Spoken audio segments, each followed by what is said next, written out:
अस्सलाम वालेकुम। बस पर्दा हक़ाइक़ सनसनीखेज़ इंकशाफ़ात प्रोग्राम बेनकाब में हूँ आपके साथ सिफ़ान खान। नाज़रीन, नैब का परफेक्ट केस एक बन चुका है खैबर पख्तूनख्वा में। 2000 तकरीबन अफराद ने 2008 से लेकर इमरान खान साहब की पाकिस्तान तहरीक इंसाफ की जो गवर्नमेंट प्रॉपर खैबर पख्तूनख्वा में है, इस पूरे अरसे के दौरान 2000 अफराद ने अनऑथराइज तरीके से हेलीकॉप्टर का वहाँ के इस्तेमाल किया। इस हेलीकॉप्टर का इस्तेमाल करने वालों में सियासतदान भी शामिल हैं, सहाफ़ी भी शामिल हैं, मिनिस्टर्स भी शामिल हैं, प्राइवेट इंडिविजुअल्स भी शामिल हैं, और इसकी पूरी फहरिस्त पब्लिक अकाउंट्स कमेटी के सामने नैब ने रखी थी। पब्लिक अकाउंट्स कमेटी ने भी नैब को कहा था कि इस हवाले से तहक़ीक़ात को तेज किया जाए। अब नैब की तहक़ीक़ात आगे बढ़ रही हैं और नैब की तहक़ीक़ात कहा जा रहा है कि मुकम्मल होकर एक फिगर तक पहुंच चुकी है कितनी रिकवरी इस केस में होनी है। नैब की तहक़ीक़ात के मुताबिक जो खैबर पख्तूनख्वा के हेलीकॉप्टर के इस्तेमाल से मुतल्लिक़ तहक़ीक़ात हैं, नैब इंतजामिया ने हेलीकॉप्टर इस्तेमाल करने वालों से रकूम की वसूली के लिए अरसाल किया है। नैब इंतजामिया की जानिब से लिखे गए खत में कहा गया है कि साल 2008 से लेकर अब तक हेलीकॉप्टर में तकरीबन 2000 अफराद ने सफर किया है और हेलीकॉप्टर इस्तेमाल करने वालों से 9 करोड़ रुपए की रिकवरी की जाए। साबिक मौजूदा अराकीन सूबाई असेंबली और कौमी असेंबली सियासी जमातों के अहदेदारों से भी जो वसूली की जाए जिन्होंने इस हेलीकॉप्टर में सफर किया, और सफर करने वालों में इमरान खान साहब खुद शामिल हैं, चीफ सेक्रेटरीज शामिल हैं, सेक्रेटरीज और दीगर सरकारी मुलाजमीन भी शामिल हैं। अब सवाल यह है कि ये एक परफेक्ट रेफरेंस बन रहा है, एक परफेक्ट केस बन रहा है, और इस हवाले से ये बड़ी पेशरफ्त है कि 9 करोड़ रुपए की फिगर अब हमारे सामने आ चुकी है।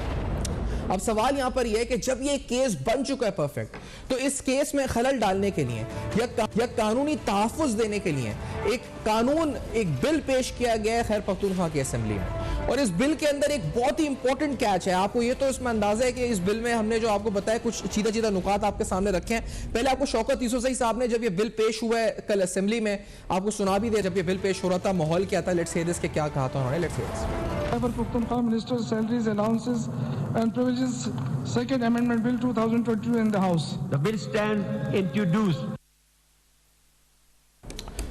और इसके बाद नाज़रीन कुछ आपको अहम नुकात इस बिल के हवाले से बता देते हैं। खैबर पख्तूनख्वा में इस सरकारी इस्तेमाल के हवाले से जो तरमीम हेलीकॉप्टर के जो तरमीम पेश की गई है कानून में, इस तरमीम के मुताबिक, इस बिल के मुताबिक जिसको शौकत यूसुफ़ साहब ने पेश किया, अपोजिशन की जानिब से इस दौरान एनआरओ के नारे लगे। तरमीमी मुसव्वदा सूबाई वज़रा की तनख्वाह और मराद के बिल का हिस्सा है।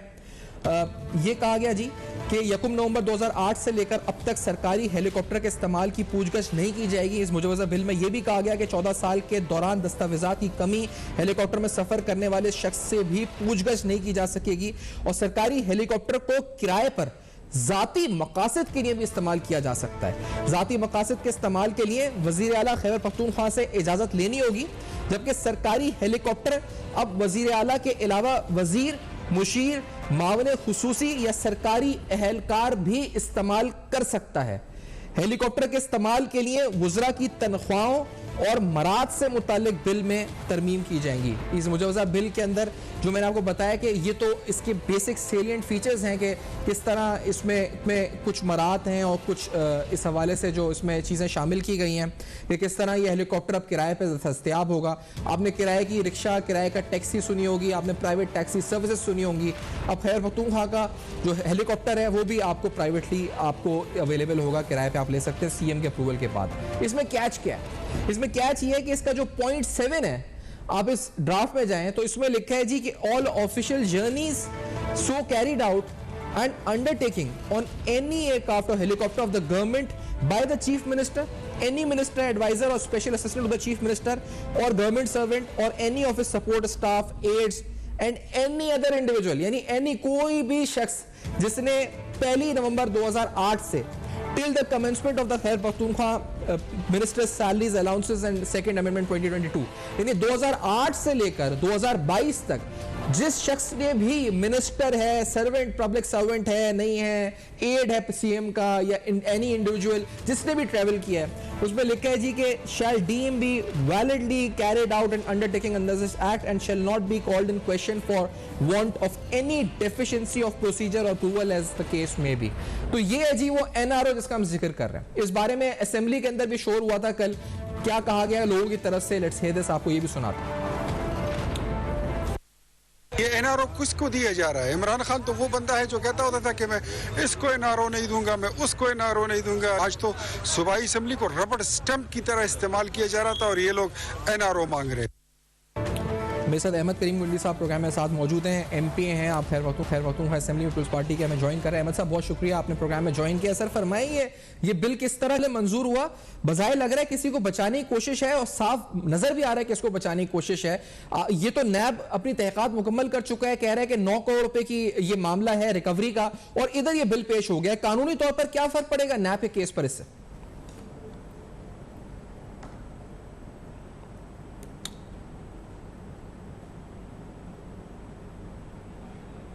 अच्छा जी, अहमद करीम गुंडी साहब से हमारा राब्ता मुनक़ता हुआ, हमारे साथ वीडियो पे साथ हैं, हम वापस आते हैं, इनसे बात करते हैं। लेट्स टेक अ ब्रेक के बाद वापस आते हैं हमारे साथ रहिए।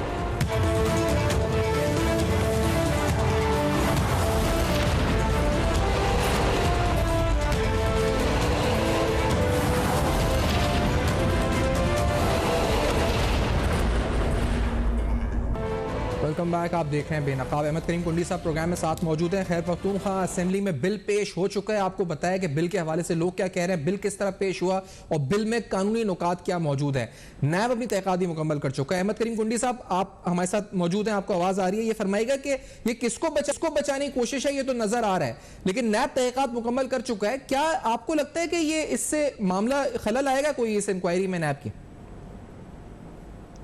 देखें, आपने बड़ी अहम बात की है और सबसे अहम चीज़ ये जो आपने पूरा बिल जो है वो बाकायदा आपने दिखा दिया है, और ख़ासकर आपने जो इसकी जो शिक नंबर 7 है जी, वो आपने बाकायदा पढ़ के सुना। इसमें सबसे अहम बात ये है, अगर आप देखें वो जिस तरह कहा जाता है तो चोर की दाढ़ी में तिनका, तो इन्होंने खुद ही एक चीज़ मानी है जो भाई आप इसको 2008 से लेकर 2022 तक, जब ये एक्ट जो है वो ये जो बिल है ये जो एक्ट का हिस्सा बन जाएगा, और इसको आप रेगुलर करें। अगर इसमें कोई प्रोसीजरल फॉल्ट है या इसमें कोई चीज़ प्रोसीजर या इसमें कोई रसीदें नहीं है, तो इससे इनकी चोरी साबित होती है। ये खुद मान रहे हैं जो इन्होंने बेकायदगियां बेज़ाब्तियां की हैं। जो लोग रियासत मदीना की बातें करते थे, आज आप देख लें बाकायदा ये बिल की सूरत में ला के इसको रेगुलर करना चाहते हैं, लेकिन ये लीगल नहीं होगा किसी सूरत में। कभी भी आप इसको बैक डेटेड नहीं ले सकते, ये बिल्कुल बैकडेटेड के अलावा अहमद साहब ये बताएं कि क्या ये जो मामला है, क्योंकि ये तो एक तरफ नैब है जो कि हमने देखा है कि नैब ऑर्डिनेंस के तहत कार्रवाई करेगा, इस केस में आगे पड़ेगा, उसने 9 करोड़ रुपए का कह दिया कि रिकवरी करनी है, पब्लिक अकाउंट्स कमेटी उसको कह रही है कि आपको ये रिकवरी करनी है। दूसरी तरफ सूबाई हुकूमत ये कानून अगर इंट्रोड्यूस कर देती है, ये बिल आ चुका है सामने, मंजूर होता है, जो भी आगे मराइल होते हैं इसके, तो इसके बाद ये क्लैश हो जाएगा, इसमें ओवरलैप नहीं कर जाएगा। क्या नैब का कानून प्रिवेल करेगा या ये लॉ प्रिवेल करेगा? क्या प्रिवेल करेगा इस सूरत में?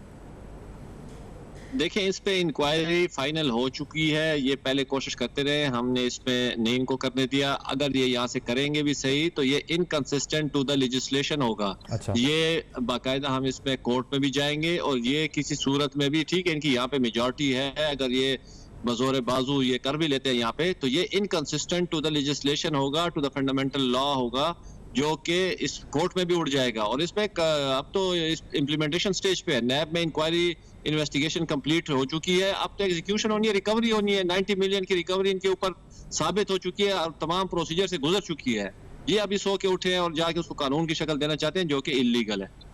ये हेलीकॉप्टर का इस्तेमाल हुआ किस तरीके से? इतना बेदरेग इस्तेमाल हुआ, ये इसको रिक्शा बनाया हुआ था, ये टैक्सी की तरह इस्तेमाल हो रहा था। मतलब क्योंकि 2000 अफराद सफर कर चुके हैं, करोड़ रुपए खर्चा हो चुका है। मैंने तो ये भी सुना है शादी ब्याह की तकारीब में भी इसे परवेज खट्टर साहब ले जाते थे, कभी कोई ले जाता था, वलीमे में शिरकत करने कहीं चले गए। तो ये क्या और अब किस तरह इस्तेमाल होगा? कि अब तो उन्होंने इजाजत दे दी कानूनी तौर पर, तो अब क्या जो चाहे, जिसका दिल चाहे, मेरा आपका, किसी का भी वो उठा के हेलीकॉप्टर किराए पर ले जा सकता है। और रेट्स का तयन भी इसमें लिखा है कि गवर्नमेंट तय करेगी, उसी वक्त तय करेगी।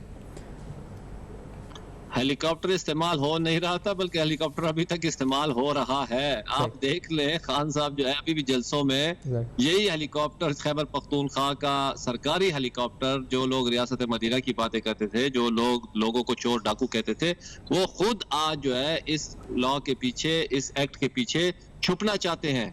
आप देख ले, ये इस बेदरेग तरीके से इस्तेमाल हुए, बल्कि ये 90 मिलियन नहीं है जो हमारे पास रिकॉर्ड मौजूद है, ये तकरीबन 200 मिलियन से ज्यादा का इसके ऊपर खर्च हो चुका है, जो इन्होंने छुपाई हैं, जो इन्होंने नहीं दी हैं। ये तो अभी बहुत सारी चीजें खुलनी है, आप थोड़ा सब्र करें। जो जिन बैसाखियों के सारे आए थे वो बैसाखियां अब हट गई हैं, अब बहुत सारे हिसाब किताब होंगे, बहुत सारी चीजें इस बिल हैं। में ये भी लिखा हुआ पॉइंट नंबर 4 जो इसका है कि एनी एयरक्राफ्ट और helicopter of government subject to availability and with prior approval of the chief minister be used for the private purposes, यानी चीफ मिनिस्टर का अप्रूवल चाहिए, लेकिन इसमें आगे लिखा है at the rate determined by the government from time to time.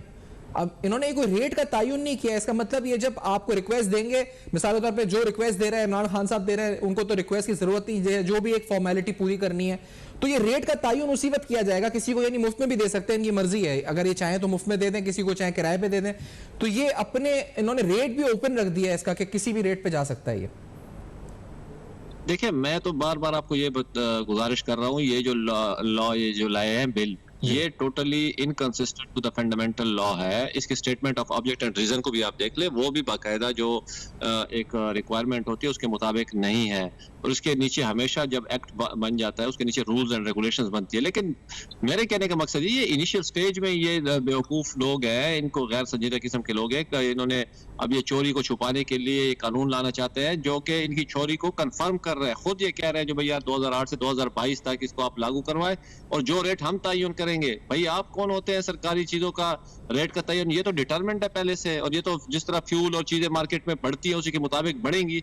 तो ये इस तरह नहीं हो सकता जिस तरह ये इनकी ख्वाहिश हो सकती है, ये कानून की शक्ल इख्तियार नहीं कर सकता, इनकंसिस्टेंट है ये। आप कह रहे हैं आप कोर्ट जाने का फैसला कर चुके हैं, तो आप पेशावर हाई कोर्ट जाएंगे या आला अदालत सुप्रीम कोर्ट जाएंगे? कोई कानूनी टीम आपकी मुशावरत हुई है इस बारे में, और कब इसको चैलेंज करेंगे? इसके प्रोसेस के बाद चैलेंज करेंगे, कब करेंगे, या अभी इनिशियल स्टेजेस में करेंगे? कब आपका इरादा है इसको चैलेंज करने का? देखिए, अभी ये कानून की हैसियत इख्तियार नहीं कर चुकी है, अभी टेबल हुआ है, इस पे हमने अमेंडमेंट डाली हुई है। अगर फिर भी गवर्नमेंट ये समझती है जो भैया हम इसको मेजॉरिटी से इसको करना चाहते हैं, जिस दिन ये पास होगा उसी दिन हमारे टेक्निकल टीम जो लॉयर्स जितने भी हैं वो इसको हाई कोर्ट में फौरन चैलेंज कर देंगे, पेशावर हाई कोर्ट में। अच्छा, दूसरी तरफ हम ये सुन रहे हैं कि खैबर पख्तूनख्वा के अंदर माली बहरान इतना हो चुका है कि आज मैं यंग डॉक्टर्स का देख रहा था, उन्होंने वीडियो भेजी थी कि सैलरी 2 महीने से उनको नहीं मिली है, पिछले 6 माह से सैलरी लेट मिल रही है, इधर मुख्तलिफ एहलकार एहतजाज कर रहे हैं, उधर हेलीकॉप्टर में मजे लगे हुए लोगों के। तो ये तजाद क्यों है इतना, अहमद साहब ये बताइएगा जरा।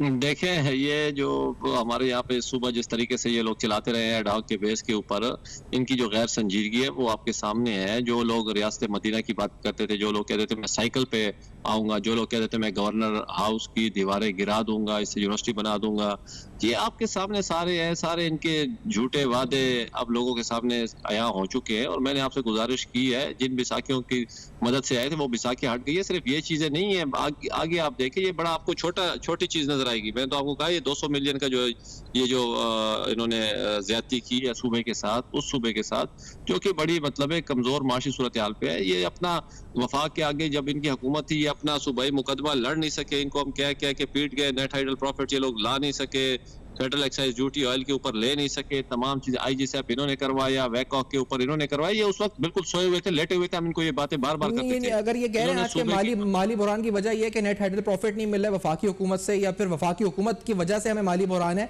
तो ये बात भी सही नहीं है। इसका मतलब ये बात है कि इनकी अपनी हुकूमत थी तो उस वक्त भी ये कुछ भी नहीं निकलवा सके थे। कोई रिकवरी हुई थी नेट हाइडल प्रॉफिट वफाकी हुकूमत से? उस वक्त कोई रिकवरी नहीं हुई थी सर। ये वो वाहिद बदकिस्मत हुकूमत थी जिसमें हमें सबसे कम नेट हाइडल प्रॉफिट की मद में पैसे मिले थे। अच्छा। हालांकि जिस वक्त जब ये पिछली गवर्नमेंट, जब परवेज खटक साहब वज़ीर आला थे, इन्होंने बाकायदा वहाँ पे जाके MOU साइन किया था। नवाज शरीफ की गवर्नमेंट थी उस वक्त, इसहाक डार साहब फाइनेंस मिनिस्टर थे, ख्वाजा आसिफ साहब के साइन आज भी मौजूद है उस एग्रीमेंट के ऊपर। इनको पिछली हुकूमत में ज्यादा पैसे मिले थे। फिर 2008 से जो 2013 तक पीपल्स पार्टी ANP की हुकूमत थी, उन्होंने तो यहाँ पे 18 अमेंडमेंट करके फेडरल एक्साइज ड्यूटी को बाकायदा जो है उन्होंने कॉन्स्टिट्यूशन में अमेंड करके लाया था। और वो federal excise duty on oil जो थी वो खैबर पख्तूनख्वा के लिए थी। हम इनसे पूछते हैं, वो पार्टी जो खैबर पख्तूनख्वा से इमर्ज हुई, उसने खैबर पख्तूनख्वा के लिए क्या किया? वो अपना फिगर्स लेके आए। सबसे बदकिस्मत हुकूमत यही इनकी वफाकी हुकूमत रही है, जो ना हमें नेट हाइडल प्रॉफिट अपने उसके वादे के मुताबिक दे सकी, ना federal excise duty on oil दे सकी, ना अंडर आर्टिकल 158 गैस को पूरा कर सकी है। इसके अलावा बहुत सारे मसाइल इन्होंने यहाँ पे पैदा किए हैं। बहुत शुक्रिया अदा करूंगा, आपने प्रोग्राम में वक्त दिया, ज्वाइन किया। हेलीकॉप्टर के नाज़रीन, ये बिल पेश हो चुका है। ना सिर्फ इस बिल के अंदर हेलीकॉप्टर का सरकारी इस्तेमाल का जवाज मौजूद है जाती मकासद के लिए, बल्कि इसमें तो NRO मौजूद है। और किसके लिए मौजूद है आप सब जानते हैं। उन शख्सियात को एग्जेम्प्ट कर दिया गया, ना उनसे सवाल होगा ना जवाब होगा, जिन्होंने 2008 से लेकर आज तक इस हेलीकॉप्टर में सफर किया, ताकि नैब का केस ही खत्म हो जाए, बंद हो जाए फाइल इस वक्त। ये है एनआरओ, इसे कहते हैं एनआरओ। आफ्टर दिस ब्रेक हम आएंगे, हम कुछ बात करेंगे शहर कराची की सियासत पर और शहर कराची का मुस्तकबिल का मंजरनामा सियासत तक क्या होगा। क्या इमरान खान साहब का वोट बैंक अब टूट रहा है या टूट चुका है, दमखम नहीं रहा है उसमें, क्या लोग अब निकलेंगे नहीं निकलेंगे, ये भी जानेंगे। मुस्तफा कमाल साहब हमारे साथ मौजूद होंगे इस ब्रेक के बाद, हमारे साथ रहिए।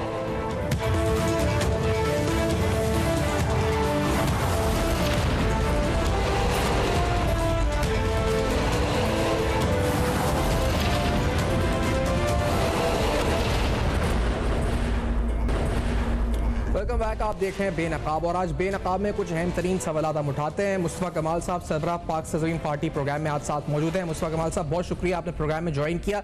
मुस्तफा कमाल साहब, हमने देखा कि कराची की सियासत को अगर हम देखते हैं तारीख में, अल्ताफ हुसैन साहब जो बानी एमक्यूएम थे, एक उन्होंने बयानिया बनाया, रियासत के खिलाफ हो गए, उसके बाद यहाँ के लोगों ने भी रिजेक्ट किया और फिर हमने देखा एमक्यूएम किस तरह तितर बितर हुई। अब वही तकरीबन बयानिया इमरान खान साहब ने बनाया हुआ है। क्या आपको लगता है कराची में जो बबल था उनका वो अब बस्ट होने को है या बस्ट हो चुका है या बस होने वाला है? बस आप तहरीक इंसाफ का मुस्तकबिल कैसे देख रहे हैं मुस्तफा कमाल साहब कराची में? देखिए, आपने जब एमक्यूएम की बात की और आप उसको कंपेयर कर रहे हैं इमरान खान की पीटीआई से, एमक्यूएम तो बहुत सारी कुर्बानियां देकर जेन्युइन लोगों की जमात थी जो कि जुड़े थे और अपना सब कुछ तन मन धन, पढ़े लिखे लोग थे, तन मन धन मिडिल क्लास के लोग थे, उन्होंने अपना लगाया, बड़ी स्ट्रगल की, बहुत मार खाई, बहुत ज़्यादा शहादतें दी, बहुत ज़्यादा जो है वो कई रियासत के ऑपरेशन बर्दाश्त किए। उस दौरान उन दिनों के या उन सालों की जो हुकूमतें थीं, 93 का ऑपरेशन, 88 का पक्का किला ऑपरेशन, बेनज़ीर भुट्टो साहबा के दौर में भी, नवाज शरीफ साहब के दौर में, ये सारे दौर को गुजार कर एमक्यूएम बनी थी और एमक्यूएम के साथ जो है वो बहुत सारे जो जेन्युइन लोग जुड़े हुए थे। हमने जब आकर एमक्यूएम के अल्ताफ हुसैन साहब की पॉलिसीज़ के ख़िलाफ़ बात की तो ये पहला वाक़या था कि जहाँ से अंदर से किसी जेन्युइन किरदार वाले लोगों ने पहली दफ़ा मुखालफत की और वो सच का जो है को बर्दाश्त नहीं कर सके और वो आप देखें कि आज जो है वो क्या असर है। हमारे सिर्फ सच कहने थे, हमने कोई गोली नहीं चलाई, कोई सारा असर नहीं था। अगर आप कंपेयर करेंगे इसको पीटीआई से, तो पीटीआई तो देखें एक फ़ैन क्लब है, यस लोग जुड़े, एक नारे के पीछे जुड़े, लेकिन इमरान खान साहब की इब्तिदा से लेकर आज तक उनकी कोई बात भी अपनी जगह कायम तो नहीं है। लोग 1, 2, 3 नहीं, दर्जनों सैकड़ों ऐसी बातें हैं जो कही गई जो कि हुई नहीं हैं और इसलिए सिलसिला चल रहा था सारा कि रियासत उनके साथ थी, रियासती इदारे उनके साथ थे। लेकिन अब जब उन्होंने अगेंस्ट द टाइड स्विम करना शुरू कर दिया है, उनके पास कोई कंटेंट नहीं है अपने लोगों को बेचने के लिए या अपने लोगों को बताने के लिए, सिवाय इसके कि वो सबको मुखालफिन को चोर कहते हैं, डाकू कहते हैं। लेकिन अब तो ये भी बहुत ज़्यादा बात वाज़ेह हो गई कि उसी मुखालफिन से का उन्होंने वोट लिया, जरदारी साहब का वोट लिया सेनेट का चेयरमैन बनाने के लिए। तो मैं नहीं समझता कि जो है वो पीटीआई के पास ऐसा कोई कंटेंट है जो कि इस तमाम मुश्किल हालात का मुकाबला कर सकेगा। नहीं, और मुस्तफा साहब तो इसका मतलब जो जिस सपोर्ट से वो जीते थे 2018 के इंतखाबात, अगर अब इलेक्शंस होते हैं 2023 में इंशाल्लाह जो होने हैं या अगर थोड़े डिले भी हो जाते हैं आगे पीछे, आपको लगता है इमरान खान साहब कराची में कुछ कर पाएंगे और यहाँ की आवाम उनको सपोर्ट करेगी और आप without any support of establishment या any other support will he stand, जितनी सीटें जीते थे उतनी निकाल सकेंगे या इससे ज्यादा या इससे कम कहाँ खड़े होंगे आपको लगता है? नहीं, यकीनन जितनी सीटें वो जीते थे वो सीटें वो नहीं निकाल सकते। अच्छा। और नहीं निकाल पाएंगे और कराची की सीटें उनको दी गई थी, बेशतर सीटें उनको दी गई थी और अब वो देने वाला सिस्टम निज़ाम जो है वो नहीं रहा है, नहीं है इस तरह का और अब इमरान खान भी अब वो नहीं रहे और कराची के लोगों के मसाइल इन 3.5-4 सालों में जब उनकी हुक्मरानी रही है वो कम होने के बजाय वो बढ़े हैं बहुत ज़्यादा और ओवरऑल को जो मुल्क की इकॉनमी और जो हालात हैं उसका भी इफेक्ट जो है वो कराची के लोगों के ऊपर आया है। कराची में सेंसस को जो है वो उन्होंने अप्रूव कर दिया, गलत जाली मरदमशुमारी को उन्होंने अप्रूव कर दिया। कराची के कोटा सिस्टम को, सिंध के कोटा सिस्टम को उन्होंने लाइफ टाइम के लिए जो है लागू कर दिया। कराची में कोई प्रोजेक्ट नहीं दिए। बहुत सारे उन्होंने वादे किया आकर 1100 अरब रुपए का एक प्रोजेक्ट, 162 या 72 अरब रुपए का एक ऐलानात। तो कराची वालों ने सिर्फ ऐलानात सुने हैं। कराची में अगर कराची के रहने वालों को सिंध हुकूमत नौकरी नहीं देती तो वफाकी इदारों के साथ रहने के बावजूद भी, वफाक के साथ रहने के बावजूद भी यहाँ की जो जमात थी कराची की MQM, या वो खुद यहाँ से जीते थे, उन्होंने वफाकी महकमों में भी कोई कराची के लोगों को कोई नौकरी नहीं दी, कोई इस तरह का कोई सिलसिला नहीं किया, कोई एक स्कूल नहीं बनाया, कोई एक नया अस्पताल नहीं बनाया, कोई एक यूनिवर्सिटी नहीं दी।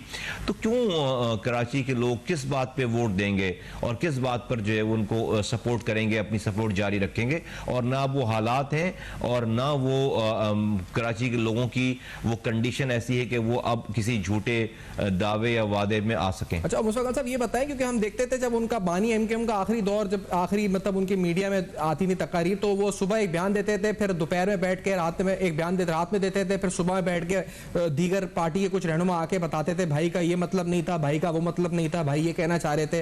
अब कुछ ऐसे ही इमरान खान साहब का देखते हैं, जमान पार में बयान देते हैं कुछ, फिर उसके बाद कोई दो रहनुमा आके बोलते हैं ये मतलब नहीं था, कुछ और मतलब था, फिर दोपहर में कुछ और बयान हो जाता है, रात में कुछ और हो जाता है। इधर कोई मुमासलत है? चले इसमें तो कोई मुमासलत नहीं, आपने बताया दोनों जमातों का पस मंजर बिल्कुल मुख्तलिफ, लेकिन ये बयानबाजियां जो चल रही हैं ये आपको याद दिलाता है वही दौर जो उनका आखिरी दौर था मीडिया में? शुरू में हमें लगता था कि ये तो वही उसी तरह का सीन है जो अल्ताफ हुसैन साहब करते थे और हमें फिर उसको फेस करना पड़ती थी कि भाई का ये मतलब नहीं था, भाई का वो मतलब नहीं था। लेकिन वक्त के गुजरने के साथ साथ मैं इस नतीजे पे पहुंचा हूं कि नहीं, इमरान खान साहब ने तो अल्ताफ हुसैन साहब को बहुत पीछे छोड़ दिया है। और उनकी जो फ्रीक्वेंसी है अपने बयान से फिरने की और अपनी बात पे यू टर्न लेने की, वो तो अल्ताफ हुसैन साहब से कहीं ज्यादा है। और अल्ताफ हुसैन साहब तो एक मखसूस कैफियत में होते थे, घंटों, दिनों, रात, दिन और फिर हफ्तों तक का वो सिलसिला आखिरी दिनों में चलने लगा था। तो वो तो उस कंडीशन में सारी जाके बयानबाजियां और चीज़ें करते थे, डायरेक्ट टीवी पे चले जाते थे, डायरेक्ट कॉल कर लेते थे और वो पता चला कि वो बिल्कुल अपनी असली हालत में नहीं है वो। लेकिन इमरान खान साहब तो मैं समझता हूँ कि भाई जब टीवी पे आते हैं वो तो कंपोज रहते हैं, मुझे उसके बाद की चीज़ों को नहीं पता। लेकिन ये जो उनकी फ्रीक्वेंसी है अपने बात को से फिरने की, वो तो अल्ताफ हुसैन को उन्होंने बहुत पीछे छोड़ दिया। अच्छा, और ये जो बाशर उवाम है कराची की, क्योंकि वो तो कहते हैं कि कराची उनकी पावर बेस है, जलसे होते हैं तो वो लोग आ जाते हैं, वो कहते हैं ज़मीनी इंतखाबात हुए, एक सीट उन्होंने निकाल ली, लोग वोट देते हैं, तो उनका जो दावा है और वो कहते हैं कि 2/3 अक्सरियत जीत जाएंगे अगर इलेक्शन हो, इलेक्शन करते रहते हैं।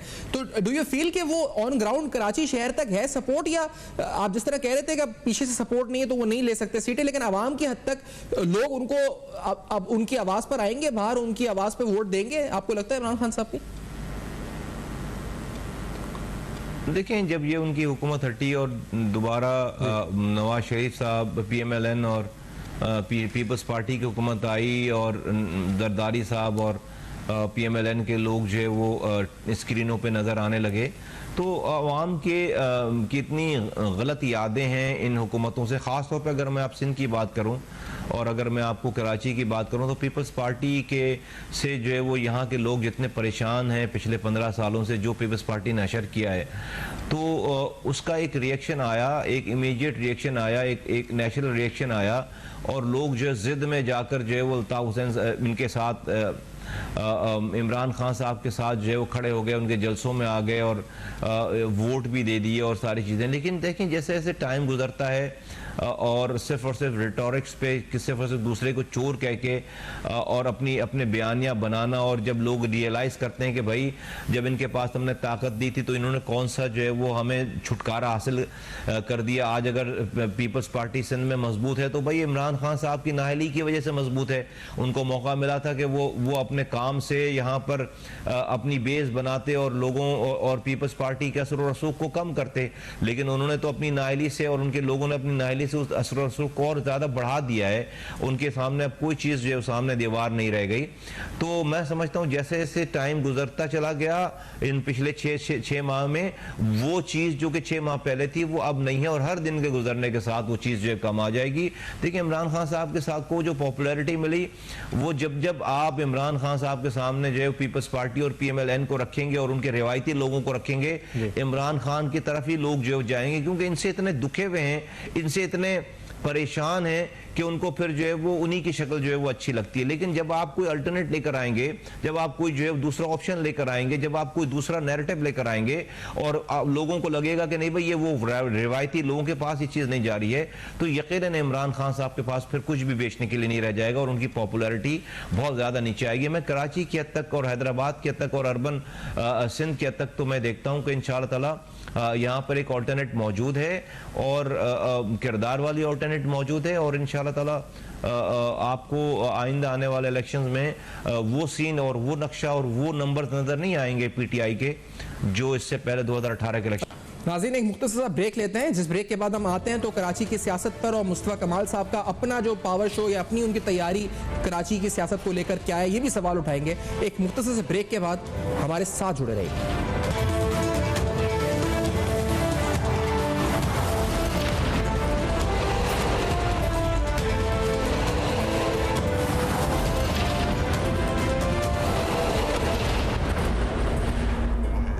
वेलकम बैक, आप देख रहे हैं बेनकाब। आज बेनकाब में हम बात कर रहे हैं कराची की सियासी सूरत हाल पर, सियासत के मुस्तकबिल के मंजरनामे पर, खास तौर पर इमरान खान साहब का मवाजना कर रहे हैं बानी MKM अल्ताफ हुसैन साहब से, उनके बयानात और आज इमरान खान साहब किधर खड़े हुए हैं उसके मुकाबले में, उस मवाजने को आपके सामने रख रहे हैं। कराची की आवाम क्या रिजेक्ट कर चुकी है इमरान खान साहब को, उनका वोट बैंक क्या दम तोड़ चुका है, क्या उनकी अब पहुंच कराची में जो आवाम तक थी वो खत्म हो चुकी है, क्या वो दिलों में नहीं रहते आवाम के? ये बड़े अहम सवाल हैं। मुस्तफा कमाल साहब से जान रहे हैं, हमारे साथ मौजूद है मुस्तफा कमाल साहब। इमरान खान ने जो बयानात दिए हैं, मुस्तफा कमाल साहब आप देख रहे हैं बयानात को, आपकी प्रेस कॉन्फ्रेंस से मैंने सुनी, वो मुख्तलिफ फौज के इंस्टीट्यूशन के इदारे के लोगों के नाम लेके उनको कॉल करते रहे, फिर इदारे के खिलाफ मुसलसल बयानबाजी करते रहे, इस हद तक कि इंडिया के TV चैनल्स के अंदर उन्होंने हेडलाइनें बना दी, वो खुश हो रहे हैं, वहाँ पे उनका बयानिया बिक रहा है इंडिया के अंदर, वो लोग, उन लोगों को मौका मिल गया पाकिस्तान की अफवाज के खिलाफ बात करने का।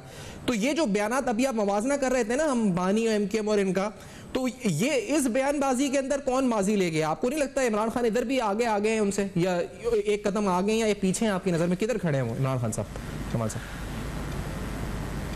देखिए बयानबाजी में तो इमरान खान साहब जो है वो एक कदम आगे हैं, लेकिन उसकी डायनामिक्स थोड़ी सी डिफरेंट है। मैं अगर आपको कंपेयर कर दूं, आप जो कंपेयर अगर करना चाहते हैं बानी मुत्तहदा के बयानात को और उनके, देखिए वो लगाते थे नरेंद्र मोदी को आवाज़, वो लगाते थे रॉ को आवाज़, वो बाकायदा वो बंदे मातरम जो है वो TV पे बैठकर कैमरे के आगे गा रहे हैं, वो जो है वो इंडियन फौजियों को शहीद कह रहे हैं, वो पुलवामा के अटैक को वो बता रहे हैं कि ISI ने करवाया, वो उनका ये नैरेटिव था। वो नरेंद्र मोदी को कह रहे हैं कि भाई मुझे मेरे यानी कि अल्ताफ हुसैन साहब को और मेरे लोगों को दरवाजे खोलो इंडिया के, मुझे सियासी पनाह दो वहां पर, और बंदे मातरम बैठकर गा रहे हैं। एक तो अल्ताफ हुसैन का नैरेटिव ये है। इमरान खान साहब ने ऐसा कुछ भी नहीं किया कि वो नरेंद्र मोदी को आवाज लगा रहे हो। हाँ, इमरान खान साहब ने पाकिस्तान के इदारों को और उनके लोगों का नाम लेकर जिस तरह से बैशिंग की है, वो अल्ताफ हुसैन ऑलमोस्ट, और वो इसी तरह की बात, अल्ताफ हुसैन साहब जब पाकिस्तान के इदारों की बात करते हैं तो खुल्लम खुल्ला इल्ज़ाम लगाते हैं, जर्नलों के नाम लेते हैं, लेकिन डेफिनेटली अल्ताफ हुसैन जब ये बात करते हैं तो उनके ऊपर एक आर्मी ऑपरेशन हुआ है, लोग शहीद हुए हुए हैं, एक्स्ट्रा जुडिशियल किलिंग हुई हुई है, और उसके बाद डेफिनेटली अल्ताफ हुसैन साहब ने भी जो है वो यहाँ पर इंडिया में कैंप्स बना रखे हैं, लोगों को भेज रखा। अब तो कोई छुपी भी बात नहीं है, ये सारे काम किए और ये सारे काम हुए, तो उसका इस हद तक तो कंपैरिजन जो है वो बनता है कि भाई वो यहाँ जब इदारों के लोगों के, और मैं समझता हूँ उसमें बराबरी की बात है, बल्कि थोड़ा सा अल्ताफ हुसैन साहब जब अगर आप उनकी पुरानी चीजों को निकालेंगे तो आपको वो ज्यादा ही नजर आएंगे। लेकिन हाँ, लोकल पाकिस्तान के इदारों को बोलने में तो उसमें 19-20 का फर्क है। लेकिन वो जो अल्ताफ हुसैन साहब नरेंद्र मोदी की आवाज लगाते थे, वो जो सियासी पनाह मांगते थे, और वो जो बंदे मातरम बैठकर गाते हैं TV पे, वो इमरान खान साहब ने नहीं किया। लेकिन अल्ताफ हुसैन साहब को वजारत उज़्मा पाकिस्तान पाकिस्तान की नहीं मिली हुई थी। इमरान खान पाकिस्तान के वजीर आजम बनवाए गए वजीर आजम थे, उनके पास उनका सदर है, उनके 3 सूबों में 2 सूबों में उनकी हुकूमत थी, आज भी है, वो खुद वजीर आजम थे। अल्ताफ हुसैन तो काउंसलर भी नहीं बने, उनके लोग यहाँ पर गवर्नर बने, मेयर बने, वजीर बने, MP MNA बने। तो इमरान खान को ये सूट नहीं करती बीइंग ए स्टेट्समैन, और उनको पाकिस्तान ने इतना कुछ दिया है, उनको वजीर आजम बनाया, उनको इतना नाम दिया, उनके लिए इदारों ने क्या कुछ नहीं कर लिया, अपनी तबाही बर्बादी कर ली।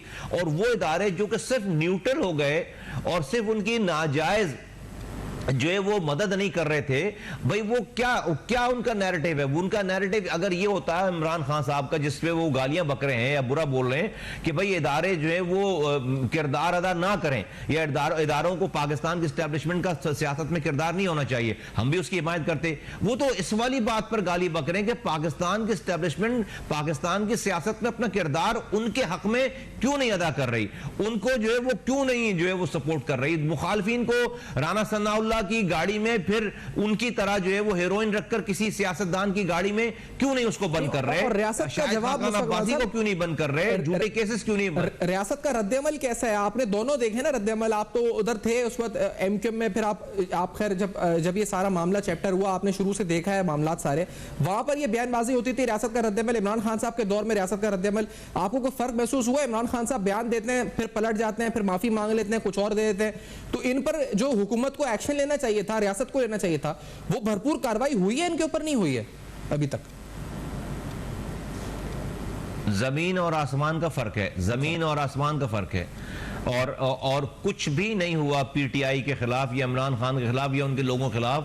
जो रियासत करती थी, कर सकती है और कर चुकी है दूसरे लोगों के साथ, आप जो बात के MQM के साथ और लोगों के साथ, बलूचिस्तान में, सिंध में जो रियासत कर चुकी है उसका तो अशरे अशीर भी रियासत ने इमरान खान और उनके लोगों के साथ नहीं किया। ये जो 2-2, 4-4, 15-15 दिन रहने के आने के बाद जो लोग अपने दोबारा हीरो बनते हैं, ट्वीट करते हैं, मेरा तज्जिया यह है कि उनके साथ कुछ बुरा हुआ ही नहीं, और अभी उन्होंने रियासत का बुरा करना देखा ही नहीं है। अगर उनके साथ वाकई बुरा होता तो देखें उसके 2 रिएक्शन होते हैं, या तो बंदा हथियार उठाता है और पहाड़ों पे चढ़ जाता है, या फिर खामोश हो जाता है।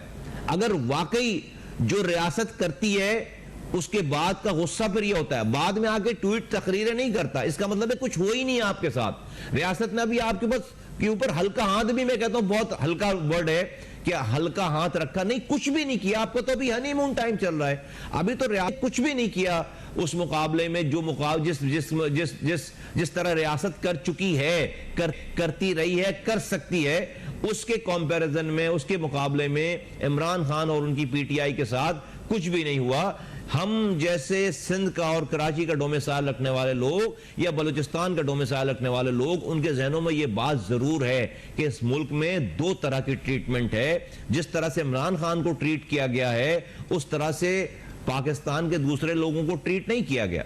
और ये आप बताएं, मुस्तफा साहब असेंबली तोड़ने का बयान वो दे चुके हैं, आपको लगता है, क्योंकि परवेज इलाही तो कह चुके हैं मार्च तक वो असेंबली नहीं तोड़ने लगे हैं, आप जमात के सरबराह, आपकी तैयारी क्या इलेक्शंस की? अगले साल मार्च, अक्टूबर, नवंबर, या अगले साल भी नहीं आप समझ रहे हो और बढ़ जाएंगे, 24 में चले जाएंगे या उससे पहले हो जाएंगे? आप क्या फोर्सी कर रहे हैं? इलेक्शंस कब होंगे? इनकी सियासी चालों से कोई इलेक्शन में फर्क पड़ेगा या इलेक्शंस वक्त पर ही होने, क्या लगता है आपको?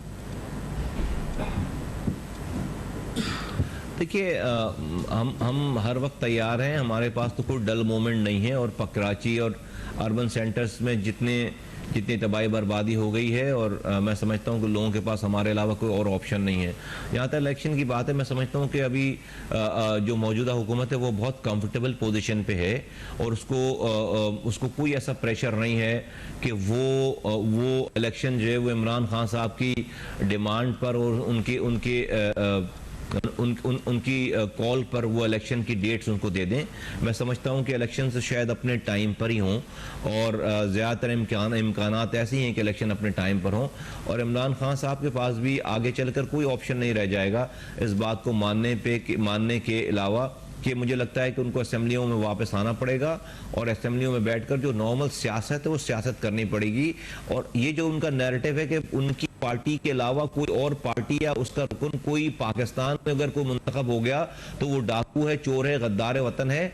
इस नैरेटिव से तो पाकिस्तान चल नहीं सकता। ऐसा हो नहीं सकता कि असेंबली के 350 प्लस सीटों में से सारी की सारी सीटें इमरान खान की पीटीआई को मिलें और एक भी आदमी किसी और पार्टी का ना आए, और अगर वो आ जाए तो वो गद्दार हो जाएगा और वो चोर हो जाएगा और वो डाकू हो जाएगा।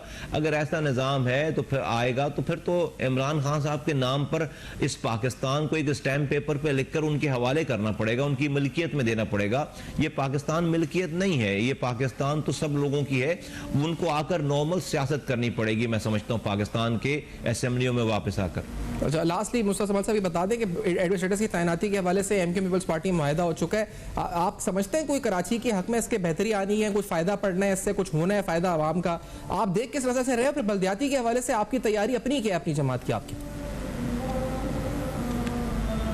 जी, हम रोज़ाना काम कर रहे हैं, रोज़ाना लोगों के पास जा रहे हैं, रोज़ाना हमारा जो like I said there is no dull moment in our life.